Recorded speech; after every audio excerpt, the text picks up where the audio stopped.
आपने कभी गौर किया है, जब हजारों लोग सड़क पे होते हैं, नारे लग रहे होते हैं, तो हम घर बैठे टीवी पर क्या सोचते हैं? हम बोलते हैं यार इन लोगों को कोई काम धंधा नहीं है क्या? कितना गुस्सा है इनके अंदर। पर सच बताऊं, अगर आपको लगता है कि प्रोटेस्ट सिर्फ गुस्से से चलता है तो आप यहाँ पे गलत हैं, पूरी तरह से गलत हैं। आप किसी को कितना ही गुस्सा दिला दो, वो अकेले लाठी खाने सड़क पे नहीं उतरेगा। सड़क पे उतरने के लिए उसके पीछे सिर्फ गुस्सा नहीं, एक पूरी धांसू बायोलॉजी और न्यूरोसाइंस काम करती है। एक कमाल का कोऑर्डिनेशन होता है केमिकल्स का। आज हम इस वीडियो के लेक्चर में उसी कोऑर्डिनेशन को आसान भाषा में समझेंगे। नमस्कार, मेरा नाम है डॉक्टर आदर्श।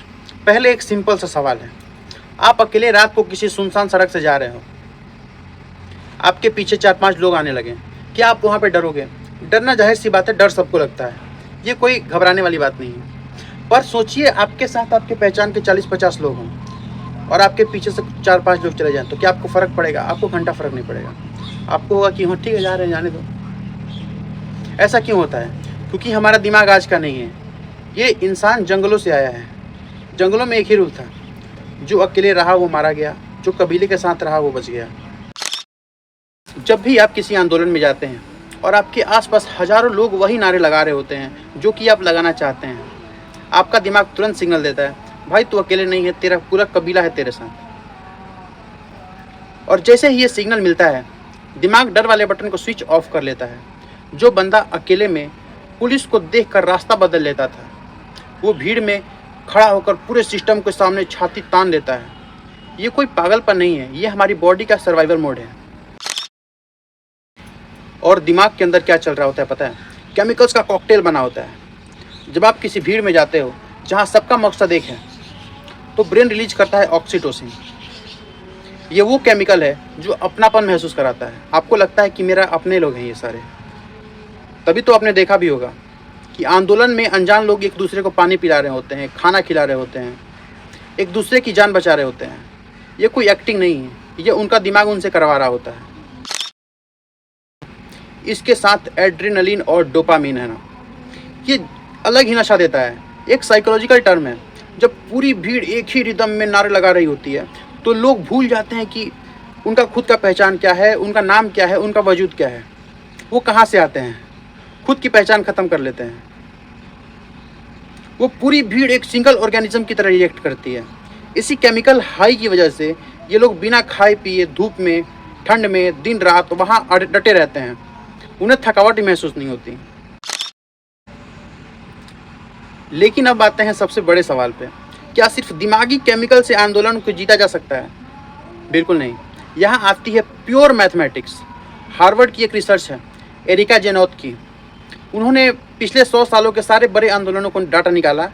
उन्हें एक मैजिक नंबर मिला जो दिमाग हिला देता है, 3.5%। इसका सीधा मतलब यह है कि अगर किसी देश की आबादी का सिर्फ 3.5% लोग एक्टिव होकर शांति से सड़क प्रदर्शन करें, तो वो सारे प्रोटेस्ट सही होते हैं। आप सोचेंगे 3.5%? 3.5% तो बहुत छोटा नंबर है। पर भाई, जब देश के 3.5% लोग सड़क पे होते हैं, तो उनके पीछे उनकी फैमिलीज होती है, इकोनॉमी रुकने लगती है। पुलिस और ऑफिसर्स के जान पहचान, उनके रिश्तेदार भी उस प्रोटेस्ट का हिस्सा होते हैं।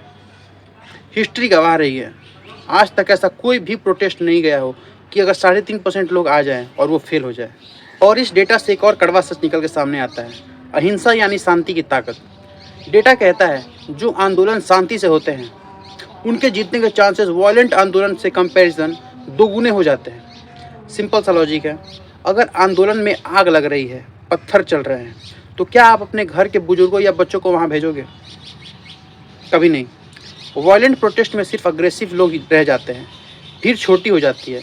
सरकार के लिए उन्हें गुंडा बोलकर दबाना बहुत आसान हो जाता है। लेकिन जब प्रोटेस्ट शांति से हो रहा हो, तो देश का आम नागरिक उस प्रोटेस्ट में हिस्सा लेता है, शांतिपूर्ण रूप से बैठा रहता है। अगर पुलिस वहाँ लाठीचार्ज करती है, यानी कि सरकार नैतिक रूप से हार चुकी है। तो शांति कोई कमजोरी नहीं है, एक सबसे बड़ा टैक्टिकल वेपन है। तो निष्कर्ष ये है कि ये सिर्फ एक गुस्सा नहीं है। प्रोटेस्ट में सिर्फ गुस्सा ही नहीं होता, बायोलॉजी होती है, मैथमेटिक्स होती है, जो दिमाग में आपके चल रहे होते हैं। इसलिए ये सारे भीड़ जब एक दिमाग बनता है तो इतिहास बदल जाता है। आपका क्या सोचना है इस बारे में? क्या आपने कभी क्राउड में एनर्जी फील की है? क्या कभी भी आपने ऐसा कुछ फील किया है? तो कमेंट में ज़रूर बताइए, क्योंकि सब कुछ साइंस है। और अगर ऐसे और साइंटिफिक वीडियोस चाहिए तो चैनल को सब्सक्राइब कीजिए। धन्यवाद।